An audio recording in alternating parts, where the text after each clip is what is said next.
Hayi bo, hayi. Ungathi uphelile nje lo B.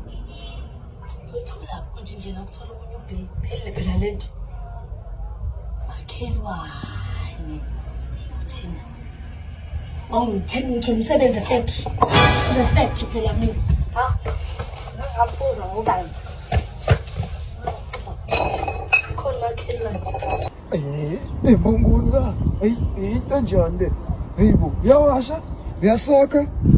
La ngishela ngele into eyifanele nje le. Makhelwane. Ewo makhelwane njani?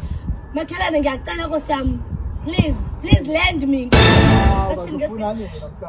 Ngicela ungiboleka phela 100 rand. Makhelwane hayi ngoba wena ngayo. Ngeke uzothatha.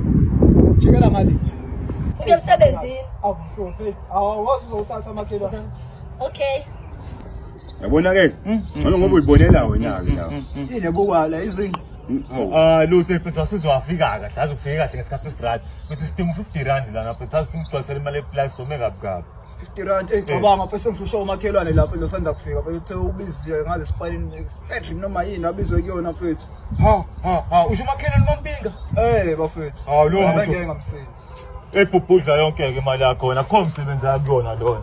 Uyithembe kanje mngane wami kodwa phela soyidako la muntu la mali. Noma. Hawu. Imali nje sifika nje mfethu seyemnisa isibani. Awuyangitshaya imali yamakhela. Hayi kwencane ukuze ngifike. Yangitshaya imali.